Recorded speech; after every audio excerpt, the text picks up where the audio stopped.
ومن تبعهم بإحسان إلى يوم الدين.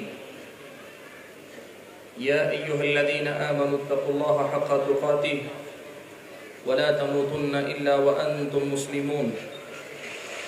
يا أيها الناس اتقوا ربكم الذي خلقكم من نفس واحدة وخلق منها زوجها وبث منهما رجالا كثيرا ونساء واتقوا الله الذي تساءلون به والأرحام إن الله كان عليكم رقيبا. يا أيها الذين آمنوا اتقوا الله وقولوا قولا سديدا يصلح لكم أعمالكم ويغفر لكم ذنوبكم ومن يطع الله ورسوله فقد فاز فوزا عظيما. أما بعد فأعوذ بالله من الشيطان الرجيم. بسم الله الرحمن الرحيم. إن هذه أمتكم أمة واحدة وأنا ربكم فاعبدون. محترم صدر جلسہ، اسٹیج پر تشریف فرما بڑے ہی معزز اور موقر علماء کرام، ذمہ داران جماعت و جمعیت، میرے اپنے نوجوان بھائیوں، پردہ نشین خواتین اسلام، آج کے اس اجلاس میں مجھے جس عنوان پر گفتگو کرنے کے لیے کہا گیا یا مکلف کیا گیا ہے، وہ عنوان آپ نے سنا، ہم اہل حدیث کیوں ہیں؟ حاضرین گرامی، پیارے نبی صلی اللہ علیہ وسلم کو اللہ تبارک و تعالیٰ نے آخری نبی اور آخری رسول بنا کر دنیا میں بھیجا. دین اسلام کو اللہ تبارک و تعالیٰ نے اللہ تبارک و تعالیٰ کے پاس قبول کیا جانے والا آخری دین بنا کر بھیجا. اللہ نے فرمایا ان الدین عند اللہ الاسلام، بے شک اللہ تعالیٰ کے پاس قابل قبول دین اسلام ہے. اور اللہ نے پیارے نبی صلی اللہ علیہ وسلم کی زبانی یہ بات بھی سنوا دی، کہلوا دی کہ وَمَن يَبْتَغِ غَيْرَ الْإِسْلَامِ دِينًا فَلَن يُقْبَلَ مِنْهُ وَهُوَ فِي الْآخِرَةِ مِنَ الْخَاسِرِينَ، کہ اسلام کے علاوہ کسی اور راستے کو دین کے طور پر کوئی آدمی اپنائے گا، اختیار کرے گا، تو اس کے اس دین کو اللہ تعالیٰ قبول نہیں فرمائیں گے، اور ایسا انسان آخرت میں خسارہ اٹھانے والوں میں سے ہو جائے گا. آدم علیہ السلام کو اللہ تعالیٰ نے جب اس دنیا میں بھیجا تھا، اللہ تبارک و تعالیٰ نے حضرت آدم علیہ السلام سے یہ بات بڑی وضاحت کے ساتھ کہہ دی تھی، بتلا دی تھی کہ آدم، تم روئے زمین پہ جانے کے بعد اللہ تبارک و تعالیٰ کی طرف سے آنے والی ہدایت کی پیروی کرو گے. جو شخص میری آسمان سے آنے والی ہدایت کی پیروی کرے گا، وہ نہ تو دنیا کے اندر ناکام و نامراد ہوگا اور نہ ہی آخرت میں کسی قسم کی پریشانی سے دوچار ہوگا. بھائیو، تاریخ انسانی میں حضرت آدم علیہ السلام سے لے کر پیارے نبی صلی اللہ علیہ وسلم تک جتنے انبیاء اللہ تبارک و تعالیٰ نے مبعوث فرمائے، جتنے انبیاء اللہ تعالیٰ نے بھیجے، سب انبیاء کا لایا ہوا دین ان کی اپنی قوموں کے جو دنیاوی مسائل تھے ان کا حل بھی تھا، اور آخرت میں اللہ تبارک و تعالیٰ کی رضا اور خوشنودی حاصل کرنے کا ان کے زمانے کی حد تک اکلوتا ذریعہ بھی تھا. یہی سلسلہ چلتے چلتے پیارے نبی صلی اللہ علیہ وسلم پہ آ کر رکا تو اللہ تعالیٰ نے یہ بات وضاحت کے ساتھ بتلا دی کہ اللہ تبارک و تعالیٰ نے پیارے نبی صلی اللہ علیہ وسلم کو ساری انسانیت کی طرف نبی بنا کر بھیجا ہے. اور پھر اللہ نے یہ بھی بتلا دیا کہ اب نبی کے آ جانے کے بعد قیامت تک آنے والے سبھی انسان، چاہے وہ کسی بھی رنگ و نسل سے تعلق رکھتے ہو، کسی بھی علاقے سے تعلق رکھتے ہو، کوئی بھی زبان بولنے والے ہوں، اللہ کے نبی صلی اللہ علیہ وسلم محمد صلی اللہ علیہ وسلم سے پہلے کسی بھی مذہب کے نام لیوا کیوں نہ ہو،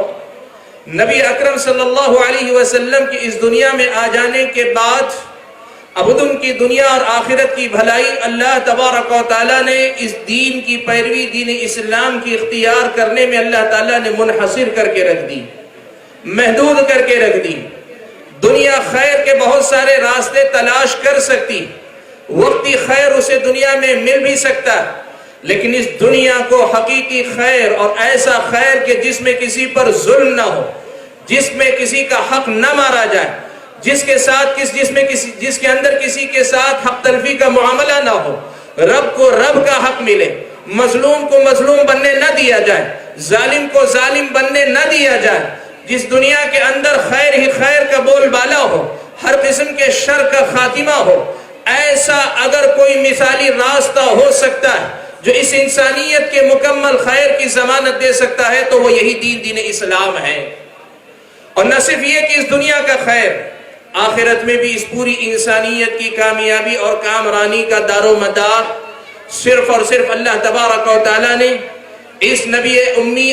پیارے نبی محمد صلی اللہ علیہ وسلم کے دین کے اپنانے اور اس پر عمل پیرا ہونے میں محدود کر دیا ہے۔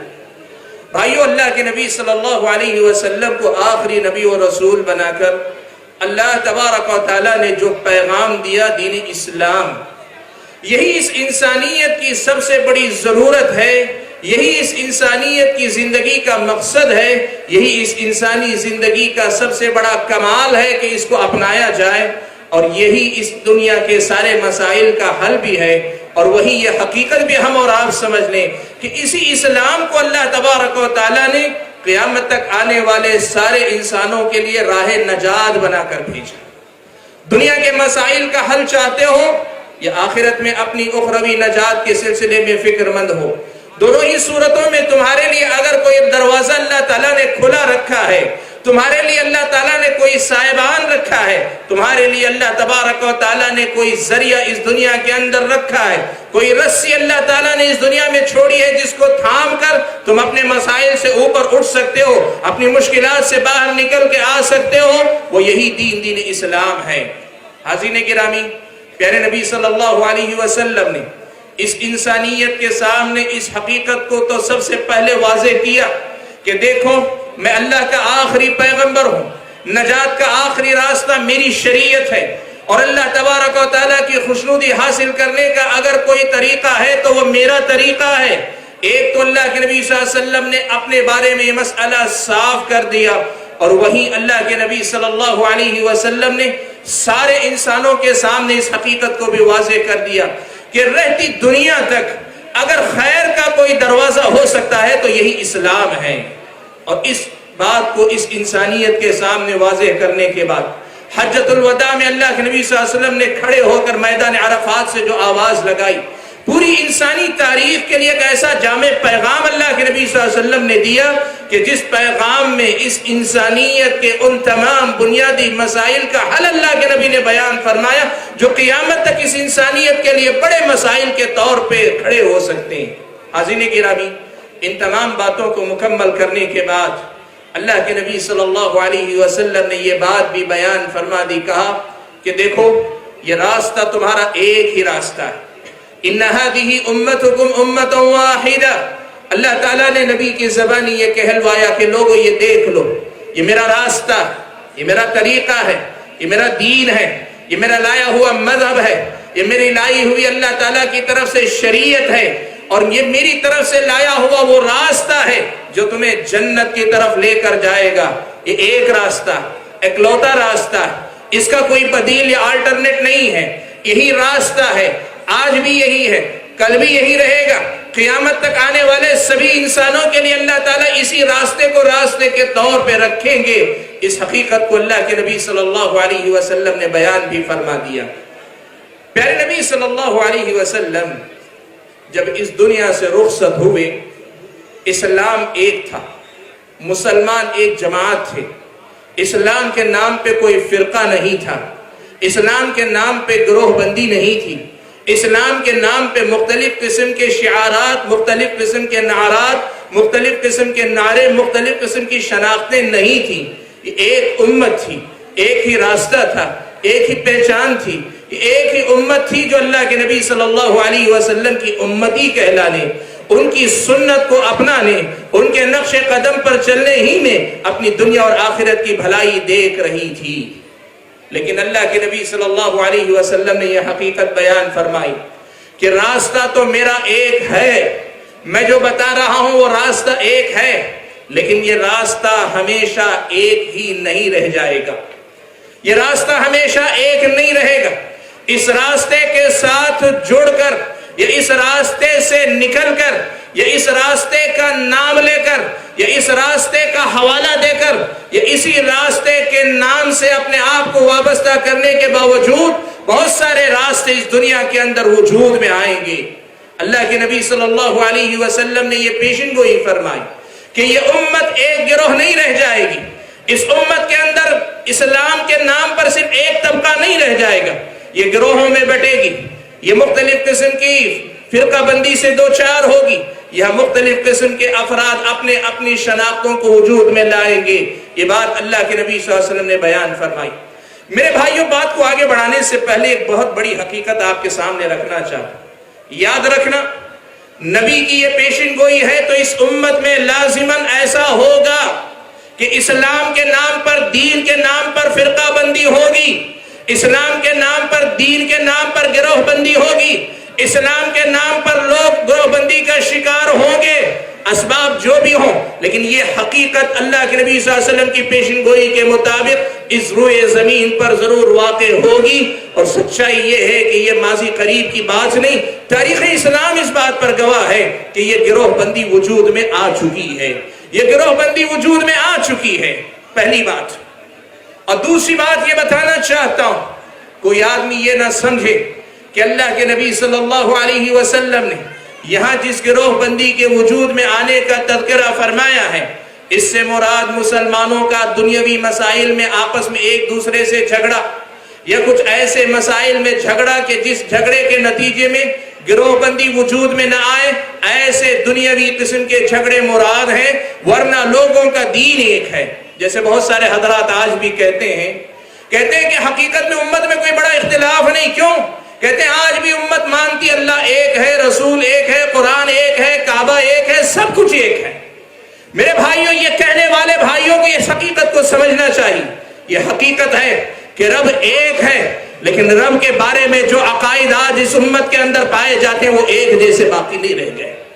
یقیناً اس امت کا نبی ایک ہے، لیکن اس نبی کے معاملات، اس نبی کے متعلق جو عقائد، جو تصورات یا اس نبی سے متعلق جس قسم کے خیالات لوگوں نے اپنے اندر پیدا کیے ہیں وہ ایک جیسے نہیں رہ گئے ہیں۔ قرآن یقیناً ایک ہے، قرآن یقیناً ایک ہے، لیکن قرآن کی تفسیر اور تشریح کے نام پر اپنے اپنے عقائد کی روشنی میں قرآن کو ڈھالنے کے نتیجے میں آج قرآن کے معنی اور مفاہیم ایک نہیں رہ گئے۔ سب سے پہلے اس حقیقت کو ہم اور آپ کو سمجھنا چاہیے۔ کیوں؟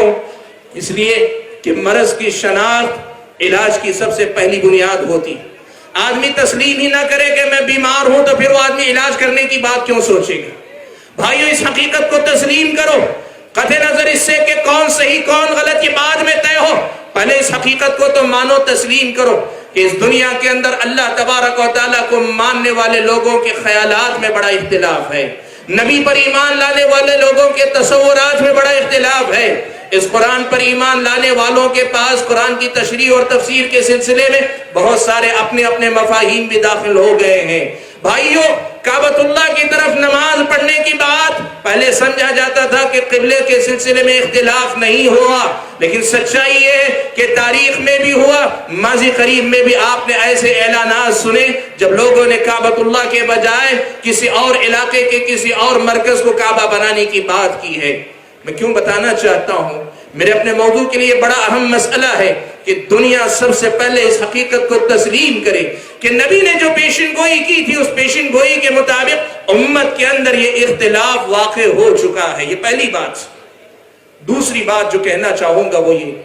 یہ اختلاف دنیاوی قسم کا اختلاف نہیں ہے۔ کیوں؟ اس لیے کہ صحابہ کرام رضوان اللہ تعالی مجمعین کے درمیان بھی کبھی اکا دکا باتوں پہ آپس میں چھوٹی موٹی بات چیت ہو جاتی تھی، لیکن کبھی وہ گروہ بندی کا شکار نہیں ہوتی، بلکہ اس سے آگے بڑھ کر کہوں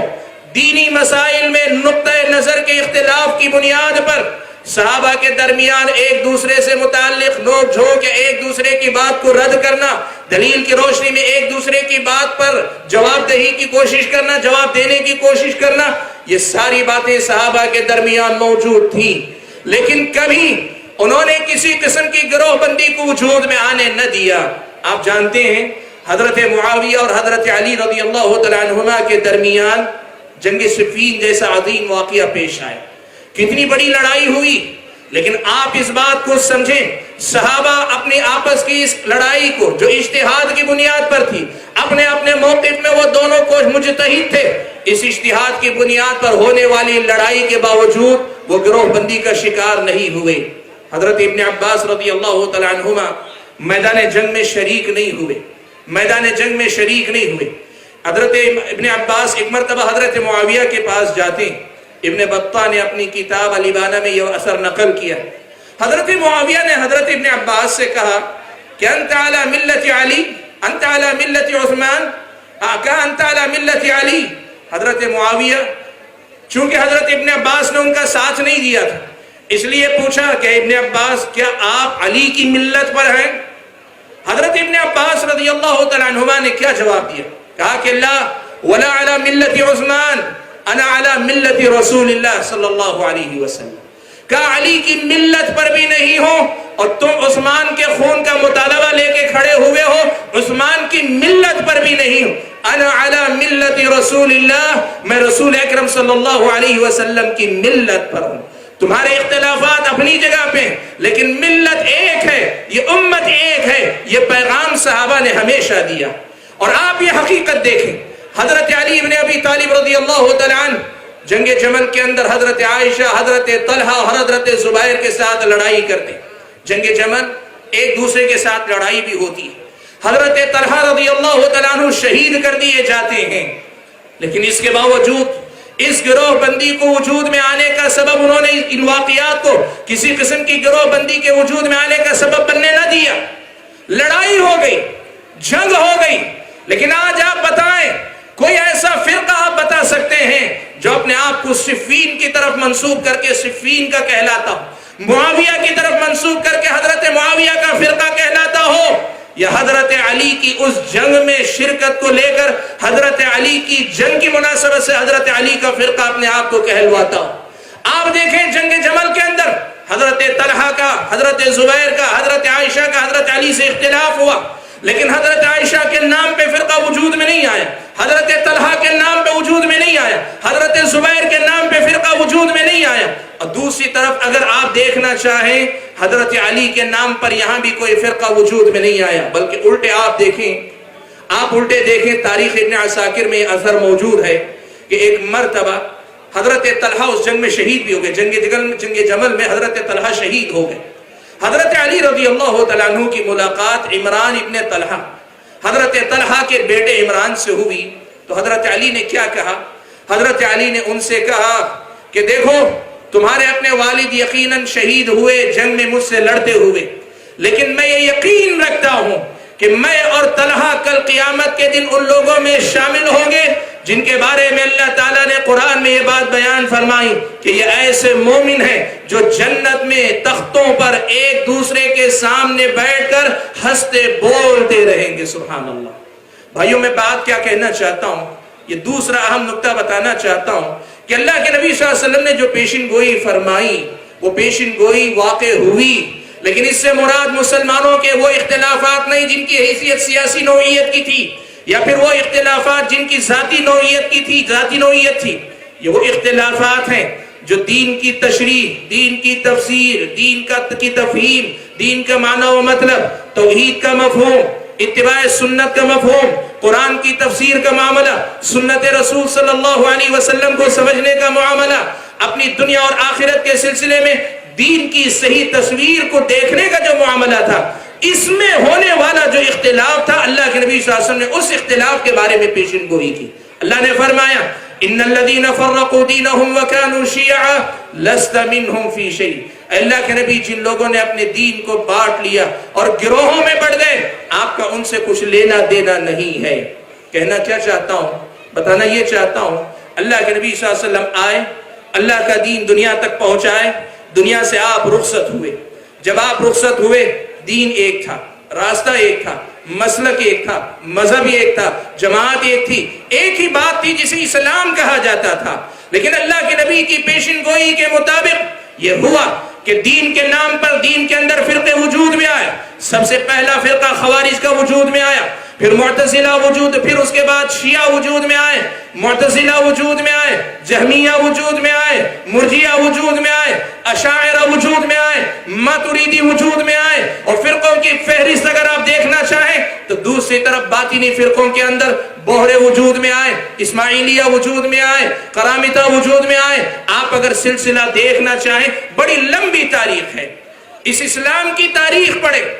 اسلام کی تاریخ آپ پڑھیں کہ یہ اسلام علاقوں کے اعتبار سے، افراد کے اعتبار سے کتنی شکلیں اپنی بدلتا چلا گیا۔ لوگوں نے اسلام کے نام پر کیسے کیسے اسلام کو متعارف کروایا۔ بھائیو، اللہ کے نبی صلی اللہ علیہ وسلم نے یہ بات بتلا دی تھی کہ دین کے اندر ایسے فرقے وجود میں آئیں گے جو یہود و نصارہ کے نقش قدم پر چلیں گے، جو یہود و نصارہ کے نقش قدم پر چلیں گے۔ یہود و نصارہ کی بہت سی غلطیاں، مجھے یہ بات کہنے دیں، لوگ جب کبھی ایسی حدیثوں کا حوالہ دیتے ہیں یہود و نصارہ کے نقش قدم پر چلنے سے مراد ان کے کلچر کو اپنانا سمجھتے۔ یاد رکھنا، یہ امت صرف یہود و نصارہ کے صرف کلچر ہی کو نہیں اپنائے گی، ان کے کلچر سے پہلے دین کے ساتھ معاملے کا جو ان کا طرز تھا وہی طرز یہ امت بھی اپنائے گی۔ جس طرح انہوں نے اپنے دین کے ساتھ کھلواڑ کیا، دین کے اندر نئی نئی باتیں داخل کی، بدعتوں کو ایجاد کیا، قرآنی آیت اپنی آسمانی کتابوں کی آیتوں کا معنی و مفہوم بدل دیا، بہت ساری آیتوں کو دنیا والوں کو سنانے کے بجائے اسے چھپا لیا، ان کی جتنی گمراہیاں تھیں اللہ کے نبی نے فرمایا لَتَتَّبِعُنَّ سَنَنَ مَنْ كَانَ قَبْلَكُمْ، تم اپنے سے پہلے والی قوموں کے نقش قدم پر چلتے رہو گے۔ اللہ کے نبی صلی اللہ علیہ وسلم کی اس پیشن گوئی کے مطابق بالکل یہود و نصارہ کی طرح اس امت کے اندر بھی لوگ دین کے نام پہ دین کو بدلنے کی کوشش کریں گے۔ اللہ کے نبی نے اسی کی طرف پیشن گوئی کرتے ہوئے کہا تھا کہ یہود 71 فرقوں میں بٹے، نصارہ 72 فرقوں میں بٹے، اور میری امت ستفترق امتی الى 73 73 فرقوں میں یہ امت بٹے گی، اللہ کے نبی صلی اللہ علیہ وسلم نے کہا تھا۔ بھائیو، اللہ کے نبی صلی اللہ علیہ وسلم کی اس پیشن گوئی کے مطابق اس امت کے اندر جب یہ گروہ بندی وجود میں آئے گی تو یہ بہت بڑی حقیقت آپ کو یہاں سے سمجھنی ہے۔ اور میرا اپنا سوال جو موضوع ہے کہ ہم اہل حدیث کیوں ہے، اس کا جواب آپ کو یہاں سے شروع ہوتا ہے۔ آپ دیکھیں، پچھلی امتوں نے دین کو بدل دیا، دین پوری طریقے سے ضائع ہو گئے، یہودیت میں تحریف ہوئی، یہودیت ختم ہو گئی، آسمانی کتاب بظاہر ان کے پاس تھی لیکن وہ اپنی حقیقت کھو گئے تھے۔ حضرت موسیٰ سے نسبتیں رکھنے والے موجود تھے لیکن حضرت موسیٰ علیہ السلام کے دین اپنی حقیقی شکل میں باقی نہیں رہ گیا تھا۔ اللہ تعالیٰ نے اس کے بعد حضرت عیسیٰ کو بھیجا،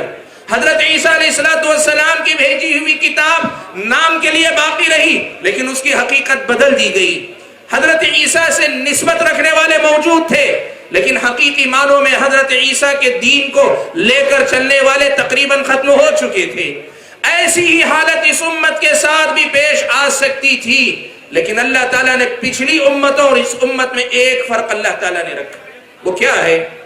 جب کبھی پچھلی امتوں کے اندر دین بدلنے لگتا، دین بدلتے بدلتے اس قدر بدل جاتا کہ پھر وہ دین کے بننے کے قابل نہیں رہ جاتا، اللہ تعالیٰ نئے نبی کو بھیجتے، نیا دین اللہ تعالیٰ بھیجتے۔ اللہ کے نبی نے یہ ضرور کہا کہ یہ امت بھی پچھلی امتوں کے نقش قدم پر چلے گی، وہ بھی اپنے دین میں تحریف کرنے کی کوشش کریں گے، تبدیلی کریں گے، دین کے نام پہ نئی نئی باتیں نکالیں گے۔ میرے پاس وقت نہیں کہ میں مثالیں دے دے کر آپ کو بتاؤں کہ یہود و نصارہ کے نقش قدم پہ چل کر قرآن کی کن کن آیتوں کی کیسی کیسی تفسیریں کی گئیں، لیکن آپ اس نقطے کو جا کے تلاش کر کے دیکھیں، یہود و نصارہ کی طرح اس امت کے اندر بھی وہ ساری حرکتیں اپنائی گئیں۔ نتیجہ کیا ہوا؟ دین کے نام پہ نئی نئی شکلیں وجود میں آتی رہیں، لیکن ایک مسئلہ اللہ تعالیٰ نے اس امت کے ساتھ کیا جو پچھلی امتوں کے ساتھ نہیں کیا۔ چونکہ یہ دین آخری دین، پیارے نبی محمد صلی اللہ علیہ وسلم اللہ کے آخری نبی ہیں، اس لیے اللہ تبارک و تعالیٰ نے یہ انتظام فرمایا کہ لوگ دین بدلتے رہیں گے لوگ دین کے اندر تبدیلیاں لاتے رہیں گے، بدعتوں میں بدعتیں ایجاد کرتے رہیں گے اور دین کے نام پہ سب کچھ کرتے رہیں گے، لیکن ایسا کبھی نہیں ہوگا کہ ان کی تحریف، ان کی تبدیلی، ان کی بدعتوں کے نتیجے میں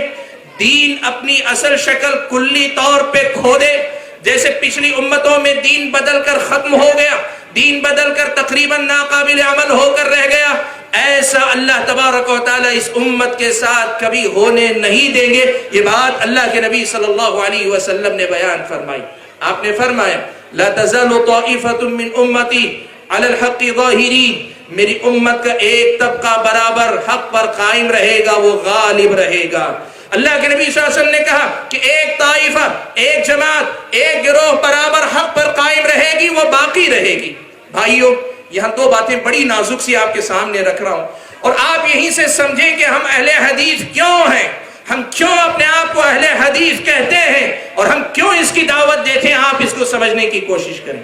دیکھیں، پچھلی امتوں کے ساتھ اللہ کا یہ معاملہ تھا کہ امتیں جب دین کو بدلتی، اللہ تبارک و تعالیٰ نیا دین ان کے پاس بھیج دیتے، اور اب قوموں کے اوپر یہ ذمہ داری ہوتی کہ اپنے محرف بدلے ہوئے دین کو چھوڑ کر نئے نبی پر ایمان لائیں، اپنی پرانی شریعت کو چھوڑ کر نئی شریعت کو تسلیم کریں، اپنے بدلے ہوئے محرف دین سے دستبردار ہو کر نئے نبی پر ایمان لائیں۔ یہ اللہ تعالیٰ نے پچھلے نبیوں کے ساتھ کیا تھا، لیکن اس امت کے ساتھ یہ ذمہ داری امت کے ہر فرد کی بنتی ہے کہ جب دین کے نام پہ تحریف اور تبدیلی، یا پھر دین کے نام پر نئی تشریح، دین کے نام پر نئی باتیں دین میں داخل کی جائیں گی، ایسی صورت میں جس طرح پچھلی امتوں کو نئی نبی پر ایمان لانا ضروری تھا، ایسے ہی آج کے امتیوں کو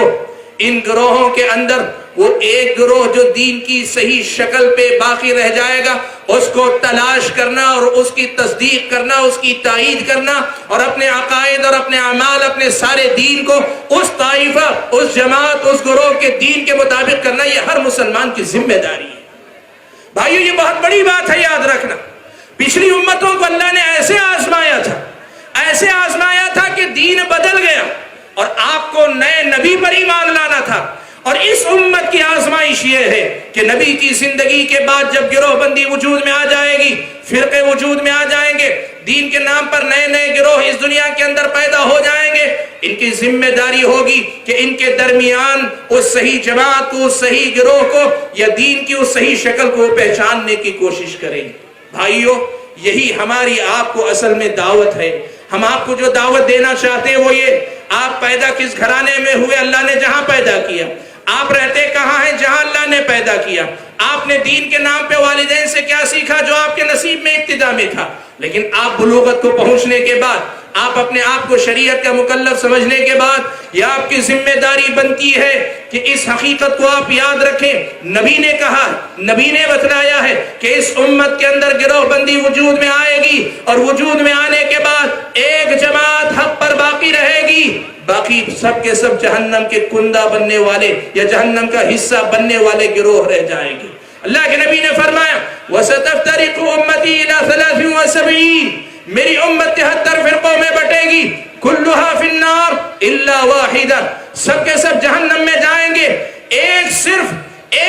وہ جنت کے اندر جائے گا براہ راست، جو جانے کا مستحق اللہ کے پاس قرار پا سکتا ہے۔ ہماری دعوت آپ کو اصل میں کیا؟ ہم یہ کہنا چاہتے ہیں کہ امت میں یہ گروہ بہت سارے ہیں، لیکن اس حدیث کے بمصداق سارے کے سارے جنت میں نہیں جائیں گے، جہنم میں جانے والے ہوں گے۔ اپنے آپ کو ان جہنم کے مستحق قرار پانے والے گروہوں سے نکال کر جنت کا مستحق قرار پانے والے گروہ کے اندر داخل کرنے کی فکر کرو، اس کے سلسلے میں کوشش کرو، اس سلسلے میں اپنے سامنے کسی چیز کو رکاوٹ بننے نہ دو، اپنے سامنے کسی چیز کو ایسے حائل ہونے نہ دو کہ تم حقیقت کو دیکھ نہ سکو۔ تمہاری زندگی کا یہ مقصد ہونا چاہیے۔ نئے نبی کے آنے کے بعد پرانے نبی کی نسبت سے کوئی فائدہ نہیں ہے۔ بالکل اسی طرح نبی سے نسبت صرف رکھ لو، لیکن نبی کے دین کی اصل حقیقت سے بدلی ہوئی صورت پر اپنی زندگی گزارو، تو پھر یہ نسبت تمہارے کچھ کام نہیں آئے گی۔ بھائیو، سوال یہ پیدا ہوا کہ یہاں تک تو بات سمجھ میں آئی کہ اس گروہ بندی کے ماحول میں یا اس گروہ بندی کے زمانے میں ہم اور آپ کو راہ ہدایت کی تلاش کرنی چاہیے، راہ ہدایت کی کوشش حاصل کرنی چاہیے، راہ ہدایت کو تلاش کرنے کی کوشش کرنی چاہیے۔ یہ بات سمجھ میں آئی، سوال یہ پیدا ہوتا ہے کہ اب یہ کہاں سے طے ہوگا، یہ کیسے طے ہوگا، ہم یہ کیسے معلوم کریں گے کہ ان گروہوں میں سے وہ ایک کون ہے، ہم کیسے پتہ لگائیں گے کہ وہ گروہ کون ہے؟ بھائیو دو چیزیں آپ کو بتاتا ہوں، اور دونوں چیزیں اپنی طرف سے نہیں کسی اور کے حوالے سے آپ کے سامنے بیان کروں۔ سب سے پہلی چیز آپ کو بتانا چاہتا ہوں، اگر آپ معنی اور مطلب کے اعتبار سے، منہج اور طریقے کے اعتبار سے، دین کی حقیقت کے اعتبار سے دیکھنا چاہتے ہیں، پیارے نبی صلی اللہ علیہ وسلم کی اس سنت کو، اس اللہ کے نبی صلی اللہ علیہ وسلم کی اس حدیث کو اپنا مصداق بنائے۔ اللہ کے نبی نے فرمایا ترکت فیکم امرین لن تضلوا ما ان تمسکتم بہما کتاب اللہ و سنتی۔ موطا کی ایک روایت ان الفاظ کے ساتھ آئی اور کتب حدیث میں یہی روایت دوسرے الفاظ کے ساتھ آئی۔ اللہ کے نبی نے کہا کتاب و سنت کو معیار مان لو، کتاب و سنت کو مضبوطی سے تھام لو، تم ہرگز گمراہ نہیں ہوگے۔ اور نام، اور اگر آپ مسائل منہج طریقے سے ہٹ کر آپ نام سے اسے پہچاننا چاہتے ہیں، آپ نام سے اسے جاننا چاہتے ہیں، تو آئیے میں آپ کے سامنے یہ حقیقت رکھوں۔ پیارے نبی صلی اللہ علیہ وسلم، اللہ کے نبی صلی اللہ علیہ وسلم جب اس دنیا سے رخصت ہوئے، اللہ کے نبی صلی اللہ علیہ وسلم کی اس دنیا سے جانے سے پہلے نبی اکرم صلی اللہ علیہ وسلم کے علم کے وارث صحابہ کرام ہوئے۔ صحابہ کرام رضوان اللہ تعالی مجمعین، اور ان کے بعد تابعین، ان کے بعد تبع تابعین، اور ان کے بعد کا جو زمانہ، آپ اس دور کی تاریخ پڑھ کر دیکھیں، جب گروہ وجود میں نہیں آئے تھے، فرقے وجود میں نہیں آئے تھے، نئے فقہی مسلک وجود میں آئے تھے، نہ وہ عقیدے کی بنیاد پہ بننے والے گروہ وجود میں آئے تھے، جب کوئی نہیں تھا، ایسے موقع پر پیارے نبی صلی اللہ علیہ وسلم کے علم کے وارث، اللہ کے نبی صلی اللہ علیہ وسلم کے تعلیم کے وارث، اللہ کے نبی صلی اللہ علیہ وسلم کے دین کے وارث اگر کوئی ہوئے تو وہ علماء جو اللہ کے نبی صلی اللہ علیہ وسلم کی احادیث کو پڑھنے پڑھانے والے تھے۔ بھائیو، میرا یہ دعویٰ بڑی ذمہ داری کے ساتھ ہے، میرا یہ دعویٰ آپ کے لیے دعوت ہے، آپ کو میں پیغام دینا چاہتا ہوں، آپ یہ پڑھ کر دیکھیے، پیارے نبی صلی اللہ علیہ وسلم کے زمانے کے بعد نہ تو براہ راست مفسرین وجود میں آئے، نہ فقہا براہ راست وجود میں آئے، نہ کسی قسم کے فلاسفہ وجود میں آئے، نہ کوئی اور وجود میں آئے۔ ایک زمانے تک علم کہا جاتا تھا تو علم حدیث کو کہا جاتا تھا، علم کے نام پر کوئی چیز لی جاتی تھی، دی جاتی تھی تو وہ حدیث تھی۔ کیوں؟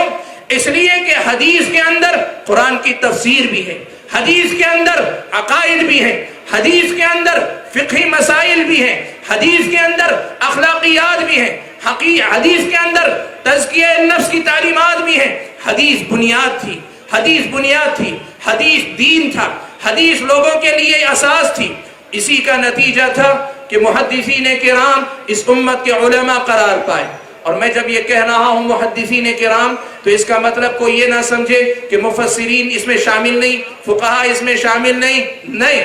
فقہا انہی محدثین سے نکلے، فقہا انہی محدثین سے نکلے، مفسرین ابتدائی زمانے کے آپ دیکھ لو انہی محدثین سے نکلے۔ آپ اسی محدث زمانے کے آپ دیکھ لو، حضرت ابن عباس رضی اللہ تعالیٰ عنہما، زید بن ثابت رضی اللہ تعالیٰ عنہ، انہی علماء میں سے، انہی اہل الحدیث میں سے، انہی محدثین میں سے امت کے علماء نکلے۔ ابتدائی زمانے میں یہ صورتحال تھی، علم اور علماء کہا جاتا، انبیاء کے وارث کہے جاتے تو وہ صرف اہل الحدیث محدثین کرام ہوا کرتے تھے، ان کے علاوہ ان کے مقابلے میں کسی اور کا تذکرہ نہیں کیا جاتا تھا۔ یہی وجہ ہے کہ پیارے نبی صلی اللہ علیہ وسلم کی وہ جو حدیث ہے، لا تزال طائفة من امتی علی الحق ظاہری، میری امت کا ایک طبقہ برابر حق پر رہے گا، غالب رہے گا۔ یہ حدیث جب اللہ کے نبی صلی اللہ علیہ وسلم سے آئی، اہل علم نے اپنے اپنے طور پر اس حدیث میں جو طائفہ آیا، جو جماعت آئی، یہ کون سی جماعت ہے، اس کی تعیین کرنے کی کوشش کی، اس کی تعیین کرنے، اسے متعین کرنے کی کوشش کی۔ تو کیا کہا؟ میں آپ کے سامنے نام لے کر بتانا چاہتا ہوں کہ اہل علم میں سے کس کس نے کہا ہے. دیکھیں حضرت عبداللہ ابن مبارک رحمت اللہ علیہ سن 181 ہجری میں 181 ہجری میں ان کا انتقال ہوا. بڑے جلیل القدر عالم حضرت عبداللہ ابن مبارک رحمت اللہ علیہ نے کہا ہے ہم عندی اصحاب الحدیث، وہ میرے نزدیک اصحاب الحدیث ہیں. اگر یہ طائفہ کوئی ہو سکتا ہے ہم عندی اصحاب الحدیث، وہ میری نظر میں اصحاب الحدیث ہیں. علی ابن مدینی رحمت اللہ علیہ 234 ہجری میں انتقال کرنے والے جلیل القدر عالم، انہوں نے یہ بات حدیث کی روایت کرنے کے بعد کہی ہم اصحاب الحدیث. اس گروہ بندی کے بعد دین کی صحیح شکل اپنے پاس رکھنے والے اگر کوئی ہیں جن کے بارے میں اللہ کے نبی نے طائفہ کہا ہے ہم اصحاب الحدیث، وہ اصحاب الحدیث ہیں. امام احمد بن حنبل رحمت اللہ علیہ جن کے نام سے آج ایک فقہی مسلک بھی ہے، ان کے نام سے جن کی نسبت سے ایک فقہی مسلک بھی ہے، خود امام احمد بن حنبل رحمت اللہ علیہ 241 ہجری میں وفات پانے والے یہ جلیل القدر عالم دین، انہوں نے اپنے الفاظ میں صاف کہا ہے ان لم یکونوا اصحاب الحدیث فلا ادری من ہم. یہ نجات پانے والا گروہ، دین کی صحیح شکل اپنے پاس رکھنے والا گروہ، دین کی صحیح شکل کا علم بردار گروہ، ان لم یکونوا اصحاب الحدیث، اگر اصحاب الحدیث نہ ہو، اہل الحدیث نہ ہو، تو مجھے نہیں پتا کہ ان کے علاوہ کوئی اور کیسے ان کا مصداق ہو سکتا ہے. مجھے نہیں پتا کہ ان کے علاوہ کون ہو سکتا ہے. ان سے آگے بڑھ کر آپ کے سامنے کہوں امام بخاری رحمت اللہ علیہ، امام بخاری رحمت اللہ علیہ نے اس حدیث کی تفسیر دو جگہ پہ کی. ایک مقام پہ صحیح بخاری کے اندر کی تو کہا ہم العلماء، اس سے مراد علماء ہیں، یہ طائفہ سے مراد علماء ہیں. اور یہ میں بتا چکا ہوں کہ ابتدائی زمانے میں علم کا اطلاق اگر ہوتا تھا، علماء اگر تھے وہ سارے کے سارے علم حدیث سے جڑے تھے، وہ فقیہ تھے لیکن فقیہ ہونے کے ساتھ علماء حدیث میں سے تھے، فقیہ ہونے کے ساتھ علماء اہل الحدیث میں سے تھے. وہ مفسر تھے لیکن علم الحدیث سے ان کا رشتہ ہوتا تھا. وہ اپنی جگہ پہ اپنے میدان کے ماہر لیکن علم الحدیث سے رشتہ رکھتے تھے. اسی لیے امام بخاری نے ایک مقام پہ تفسیر کرتے ہوئے لکھا ہم العلماء، اور دوسرے مقام پہ لکھا اصحاب الحدیث، یعنی اصحاب الحدیث. امام بخاری نے حدیث کے الفاظ نقل کرنے کے بعد کہا اللہ کے نبی کی مراد اصحاب الحدیث ہیں. کہنا کیا چاہتا ہوں میں؟ یہ کہنا چاہ رہا ہوں آپ کے سامنے واضح الفاظ میں، نبی آئے، آپ نے دین پہنچا دیا، آپ نے ایک جماعت کے طور پہ امت کو چھوڑا، لیکن آپ نے بتا دیا کہ یہ امت ایک نہیں رہے گی، کئی گروہوں میں بٹے گی. وہ گروہ بندی جو لوگوں کی جنت اور جہنم کا سبب بنے گی. اور یہ بتانے کے بعد اللہ کے نبی صلی اللہ علیہ وسلم نے یہ پیشن گوئی کی کہ ایک جماعت رہے گی جو حق پر قائم رہے گی، حق پر باقی رہے گی. یہ بات بتانے کے بعد اللہ کے نبی صلی اللہ علیہ وسلم کے اس علم کے وارث یہ علماء جو امت کے علماء ہیں، ان علماء نے یہ بات کہی ہے کہ اگر دین کی صحیح شکل اپنے پاس رکھنے والا کوئی گروہ ہے، وہ گروہ اصحاب الحدیث کا ہے، وہ گروہ محدثین کرام کا ہے، وہ گروہ ان علماء کا ہے جو علم حدیث میں صبح و شام اپنی گزارا کرتے تھے. میرے بھائیوں، اتنی ساری بات کہنے کے بعد میں اپنے عنوان کا اپنے سوال کا جواب، جو میرا اپنا عنوان جو ایک سوال ہے اس کا جواب آپ کے سامنے دیتا ہوں. ہم اہل حدیث کیوں ہیں؟ ہم اس لیے اہل حدیث ہیں کہ تاریخ اس بات پر گواہ ہے کہ دین کی صحیح شکل فتنوں کے وجود میں آنے کے بعد، دین کی صحیح شکل بدعتوں کے وجود میں آنے کے بعد، دین کی صحیح شکل مختلف قسم کی بدعتوں کے حامل گروہوں کے وجود میں آنے کے بعد، دین کی صحیح شکل اگر کسی کے پاس رہی اور کوئی اس دین کی صحیح شکل کو صحابہ تابعین سے لے کر امت کے پاس نقل کرتے چلے آئے ہیں، یہ صحابہ کرام کے بعد اہل الحدیث ہیں، یہ اہل الحدیث ہیں، اہل الحدیث ہیں. اسی لیے ہم یہ بات بڑے واضح الفاظ میں کہنا چاہتے ہیں کہ دنیا والوں، اہل حدیث کو ہم ایک مسلک کے طور پہ کبھی آپ کے سامنے متعارف نہیں کروانا چاہتے. ہماری یہ دعوت ہے، ہمارا یہ پیغام ہے کہ دنیا والوں دیکھو، مسلک اہل حدیث بر صغیر میں وجود میں آنے والی کسی جماعت کا نام نہیں ہے. مسلک اہل حدیث اس 100 سال میں 150 سال میں وجود میں آنے والی کسی جماعت کا نام نہیں ہے.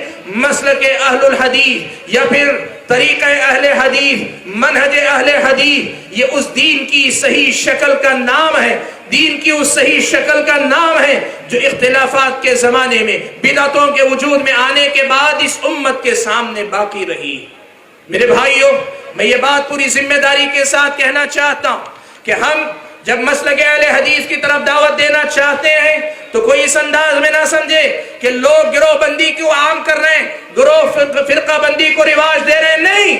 ہم فرقہ بندی کو ختم کرنے کے لیے مسلک اہل حدیث کی طرف دعوت دے رہے ہیں، اس لیے کہ مسلک اہل حدیث فرقہ بندی نہیں ہے، مسلک اہل حدیث دین کی صحیح شکل کا نام ہے۔ محدثین کرام جس شکل کو لے کر آئے اس شکل کا نام ہے، اسی کے ہم مبلغ بن کر آپ کے سامنے آ رہے ہیں۔ ہم بتانا کیا چاہتے ہیں؟ اگر آپ لفظ اہل حدیث کے بجائے ان کی دعوت کی حقیقت کو سمجھ بھی لیں گے تب بھی آپ اس حقیقت سے اختلاف نہیں کر پائیں گے۔ میں آپ کو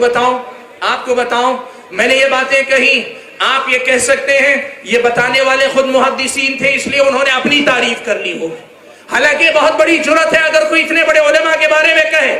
لیکن میں آپ کو ایک حوالہ اور دینا چاہتا ہوں، پیران پیر شیخ عبد القادر جیلانی رحمت اللہ علیہ، آپ سبھی جانتے ہیں، غنیت الطالبین ان کی اپنی کتاب ہے۔ اپنی کتاب میں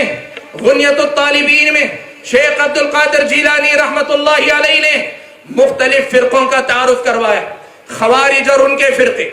معتزلہ ان کے فرقے، مرجئہ ان کے فرقے، جہمیہ ان کے فرقے، سب فرقوں کا تعارف کروانے کے بعد شیخ عبد القادر جیلانی رحمت اللہ علیہ نے ایک بہت بڑی بات کہی۔ انہوں نے کہا کہ یہ جو گروہ ہیں جتنے یہ بدعتی ہیں یہ سب کے سب راہ حق پہ چلنے والوں کو مختلف قسم کے غلط القاب سے نوازتے ہیں، مختلف قسم کے غلط نام دیتے ہیں، اور پھر ان ناموں کا تذکرہ کیا ہے جن غلط ناموں سے یہ لوگ صحیح حق پر، صحیح راستے پر اور حق کے راستے پر چلنے والوں کو موسوم کرتے ہیں یا وہ القاب جن سے نوازتے ہیں۔ سب کی تردید کرنے کے بعد غنیت الطالبین کے یہ الفاظ جا کر دیکھ لینا، شیخ عبد القادر جیلانی رحمت اللہ علیہ نے کہا ہے، حالانکہ ان کا نام اگر کوئی ہے وہ صرف اہل الحدیث اور اہل السنہ ہے۔ سبحان اللہ، شیخ عبد القادر جیلانی رحمت اللہ علیہ نے کہا ہے کہ حالانکہ ان کا صحیح نام، ایک نام اگر ان کا ہے وہ اہل الحدیث ہے، وہ اہل السنہ ہے۔ یہ شیخ عبد القادر جیلانی رحمت اللہ علیہ نے غنیت الطالبین میں بات کہی۔ بھائیو، میں کیا کہنا چاہ رہا ہوں، میری یہ دعوت ہے، ہم اہل حدیث کیوں ہیں؟ اس لیے نہیں کہ ہم کسی مخصوص قسم کے مسائل کی دعوت دینے والے، لوگ کہتے ہیں یہ آمین رفع الیدین فلاں فلاں کی دعوت دینے والے، معاف کرنا میرے بھائیو، ہم دین، مکمل دین کی ترجمانی کرنے والے لوگ ہیں۔ ہماری نظر میں سنت رسول صلی اللہ علیہ وسلم کے یہ مسائل بھی ہے، اور اس سے پہلے نبی اکرم صلی اللہ علیہ وسلم کی اپنی، نبی اکرم صلی اللہ علیہ وسلم کی اپنی شخصیت اور آپ صلی اللہ علیہ وسلم کے مقام اور مرتبے کی بھی بات ہے۔ حاضرین گرامی، میں نے یہ جو بات کہی کہ اہل حدیث ہم کیوں ہیں، میں نے اس سوال کا جواب آپ کے سامنے مختصراً ہی صحیح مکمل کر لیا، لیکن آئیے اہل الحدیث کے متعلق دو چار بنیادی باتوں کی وضاحت آپ کے سامنے کر دوں۔ پہلی بات آپ کے سامنے میں یہ کہنا چاہوں گا کہ اہل الحدیث جن کو کہتے ہیں یہ فرقہ نہیں، یہ امت ہے،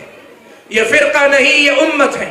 آپ جانتے ہیں درخت کا بنیادی تنا ہوتا ہے، اس تنے سے نکل کر ٹہنیاں وجود میں آتی ہیں۔ یہ جتنے گروہ ہیں یہ گروہ اسی بنیادی ٹہنی سے جڑے ہوئے، اسلام کے بنیادی نام سے جڑے نظر آتے ہیں، لیکن جو دعوت صحیح دعوت ہے، جو دعوت تنے کی حیثیت رکھتی ہے، وہ دعوت فرقہ نہیں ہے۔ یہ جو دائیں بائیں نکلنے والے لوگ ہوئے وہ فرقہ ہیں، لیکن جو دین کی صحیح شکل لے کر چلنے والے ہیں وہ فرقہ نہیں، وہی امت ہے، وہی اسلام ہے اور وہی دین ہے۔ اور پھر ان سے ہٹ کر جتنے لوگ ہیں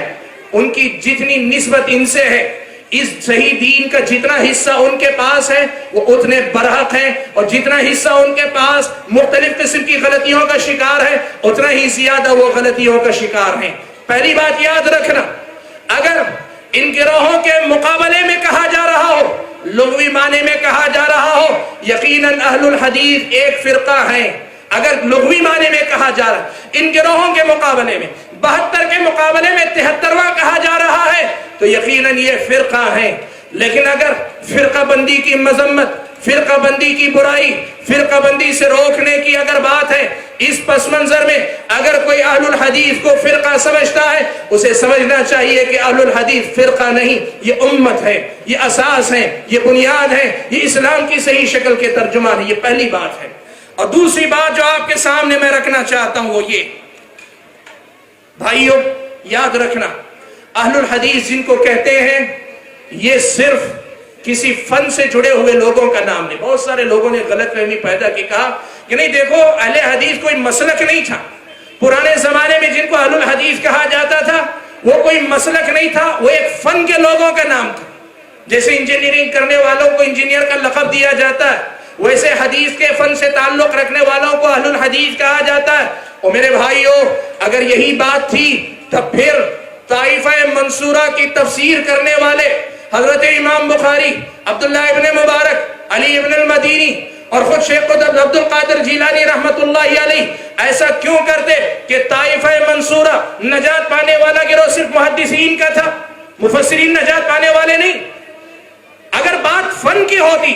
تو پھر بات یہ غلط ہو جاتی کہ صرف ایک فن والے نجات پائیں گے، بقیہ فنون والے سب آخرت میں ناکام اور نامراد ہوں گے۔ بات ایسی نہیں۔ اہل الحدیث کا ایک طے شدہ منہج ہے، وہ عقائد سے لے کر اپنی فروعات تک تمام چیزوں کے اندر ایک منہج، ایک طریقہ رکھتے ہیں۔ اس لیے اہل الحدیث فن کے لوگوں کا نام نہیں، اہل الحدیث ایک منہج کے ترجمان لوگوں کا نام ہے۔ اور تیسری بات یہ بھی میں کہنا چاہوں گا میرے بھائیوں کہ اہل الحدیث صرف نسبت کا نام نہیں ہے۔ کوئی آدمی اپنے آپ کو مسلک اہل حدیث کی طرف منسوب کر لے تو پھر وہ اہل حدیث نہیں ہو جاتا۔ کوئی اپنے آپ کو اہل حدیث کی طرف منسوب کر لے وہ اہل حدیث نہیں ہو جاتا۔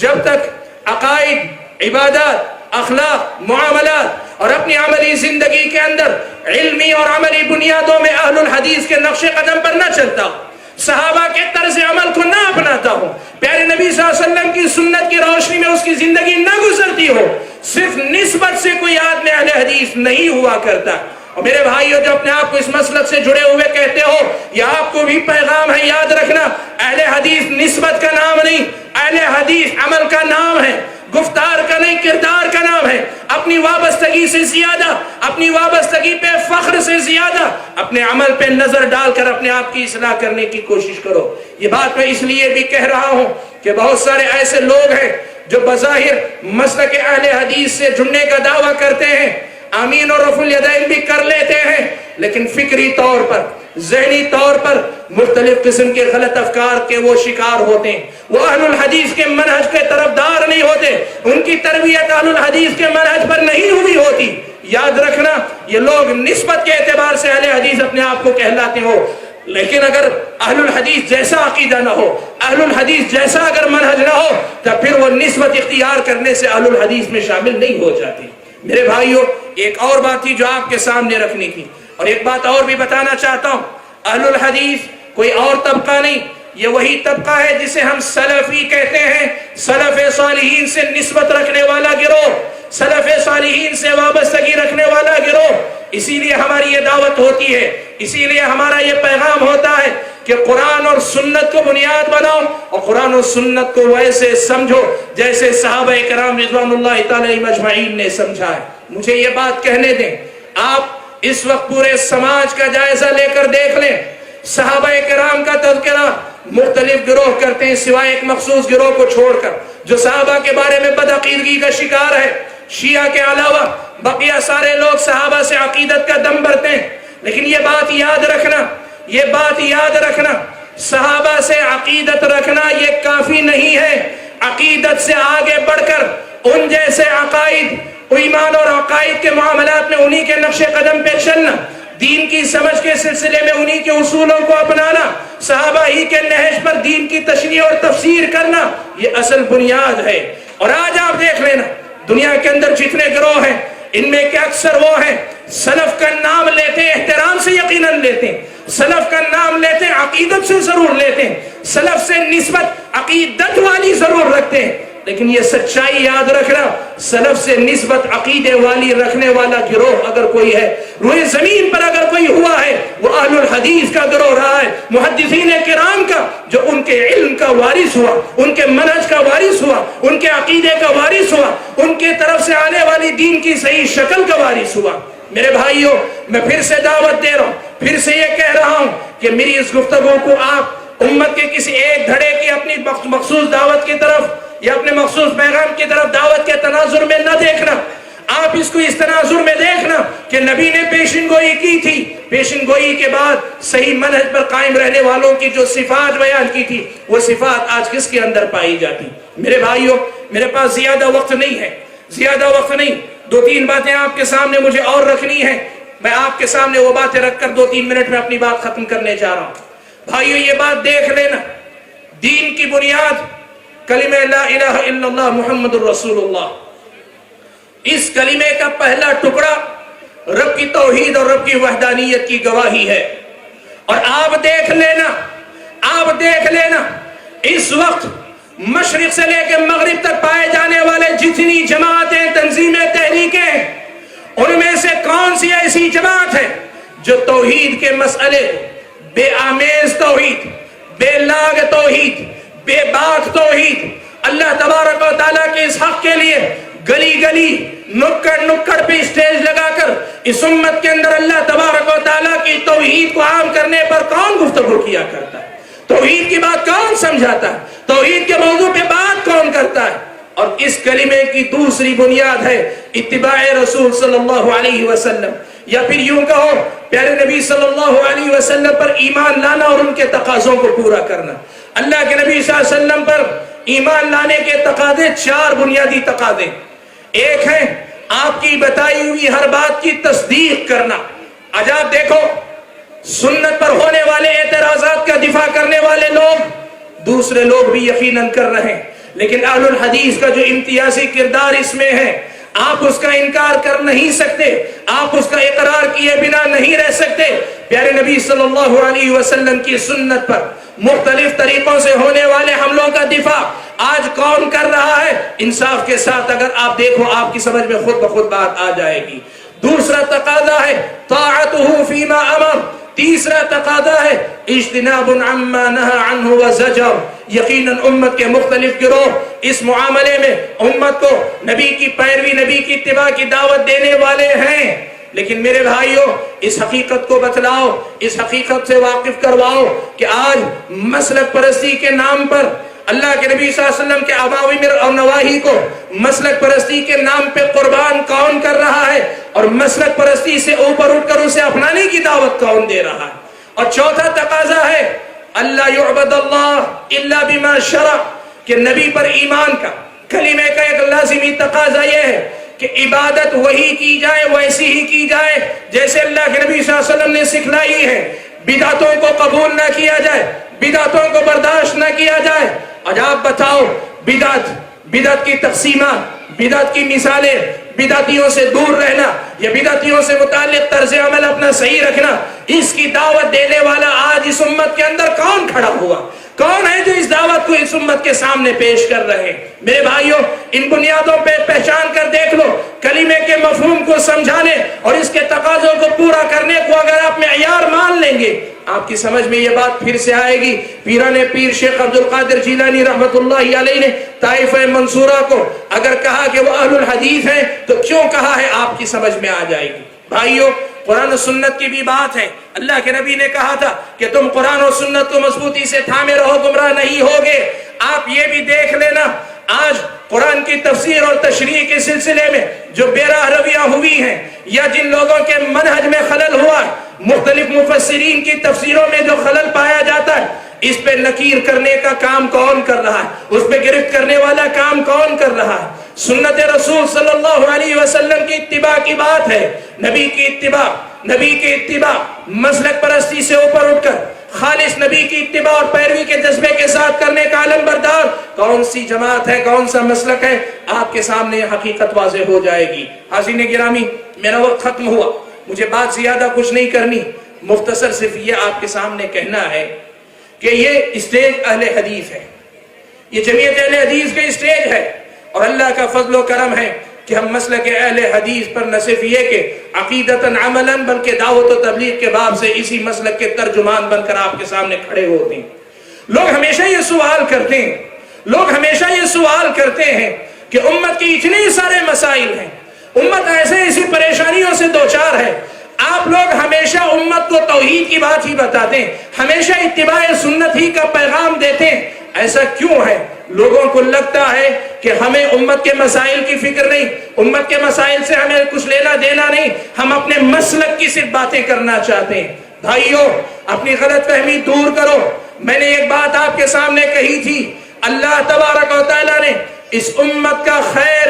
اس نبی کی تعلیمات کو اپنانے میں مضمر رکھا ہے۔ اللہ نے یہ بات پہلے ہی بتا دی، آدم علیہ السلام سے لے کے ہر نبی کے زبانی کہلوا دی کہ اللہ کے نبی کے دین کو اپنانے ہی میں ان کے دنیا کے مسائل کا بھی حل ہے، ان کی آخرت کی کامیابی بھی مضمر ہے۔ اسی بات کو سامنے رکھ کر ہم دنیا کو یہ سمجھانا چاہتے ہیں، دنیا والوں تم اللہ تبارک و تعالیٰ کے در سے وابستہ ہو جاؤ، رب کی سچی توحید کو اپنے اندر لے آؤ، پھر رب تمہارا ہو جائے گا، رب تمہارے ساتھ ہو جائے گا، تم صحیح معنوں میں توحید کے علمبردار ہو جاؤ گے، پھر دنیا میں تمہارا کوئی بال بھی باقا نہیں کر سکے گا، تمہارا بال بھی باقا نہیں کر سکے گا۔ وہ ایک سجدہ جسے تو گراں سمجھتا ہے، ہزار سجدوں سے دیتا ہے آدمی کو نجات۔ اللہ تبارک و تعالیٰ کی توحید کو اپنانے والے بن جاؤ۔ دنیا کا بڑا سا بڑا عیار، بڑا سا بڑا مکار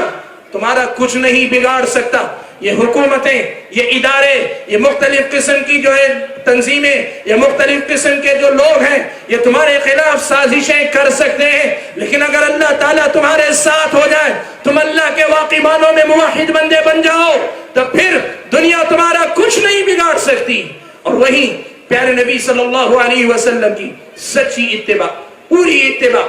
اور ہر قسم کی حد بندیوں سے اوپر اٹھ کر نبی کی پیروی کرنے والے بن جاؤ گے۔ دین اسلام تمہاری شخصیتوں کو ایسے سوار دے گا، تمہاری شخصیتوں کو ایسے نکھار دے گا، تمہاری شخصیتوں پہ ایسے اثر انداز ہوگا، تم اتنے اچھے بن جاؤ گے کہ یہ دنیا تمہیں بوجھ سمجھنے کے بجائے دنیا تمہیں اپنی ضرورت سمجھنے لگ جائے گی، دنیا تمہیں اپنی ضرورت سمجھنے لگ جائے گی۔ اسی لیے آج کا یہ جو خطاب آپ کے سامنے تھا، بہت سارے لوگوں کو بے جوڑ نظر آتا ہے کہ مسلمانوں کے حالات ہندوستانی پیمانے پہ ایسے کچھ ہیں کہ اب ہم مسلک کی باتیں چھوڑ کر امت کی بات کریں۔ ہم یہ کہنا چاہتے ہیں کہ یہ امت ہی کی بات ہوئی ہے، یہ مسلک کی بات نہیں ہوئی ہے۔ رب کی توحید، پیارے نبی صلی اللہ علیہ وسلم کے اتباع کی صحیح شکل جب تک اس امت کے اندر نہیں آئے گی، صحابہ کے نقش قدم پہ چل کر، محدثین کرام کی جماعت کے نقش قدم پہ چل کر، جب تک یہ امت اسلام کی صحیح شکل پہ نہیں آئے گی، اللہ تعالیٰ کی طرف سے مختلف قسم کی آزمائشیں اس امت پہ آتی رہے گی۔ اس لیے میرے بھائیوں، ہماری یہ دعوت ہے کہ یہ سوال ہم اہل حدیث کیوں ہیں، یہ سوال نہ رہ کر آپ کا جواب بن جائے، آپ آگے بڑھ کر آئے، پہچانیں اس دعوت کو، پڑھیں اس دعوت کے بارے میں، واقفیت حاصل کریں، اس کا عقیدہ کیا ہے، اس کے اصول کیا ہیں، اس کا منہج کیا ہے، اس کے اصول و آداب کیا ہے۔ اس پہ چلنے والے آپ ہمیں نہ دیکھیں ہم بڑے کمزور ہیں، آپ ہمیں نہ دیکھیں ہمارا عمل بہت کم ہے، آپ ہمیں نہ دیکھیں ہم افسوس کے ساتھ جس دعوت کے علمبردار ہیں اس دعوت پر پوری طریقے سے عمل پیرا نہیں ہے، لیکن ہم عمل پیرا نہ ہو تو اس کا مطلب یہ بھی نہیں کہ ہم دعوت بھی نہ دیں۔ ہم دعوت دینا چاہتے ہیں کہ آپ ہمیں نہ دیکھیں، اہل الحدیث کے اس طبقے کو دیکھیں جو نبی کے صحابہ سے اس علم کا وارث ہوا ہے، اور اس دعوت کو اپنی زندگی میں اپنانے کی کوشش کریں۔ یقین مانیں آپ جس دن اس دعوت کے پیروکار ہو جائیں گے، پھر دنیا تو دنیا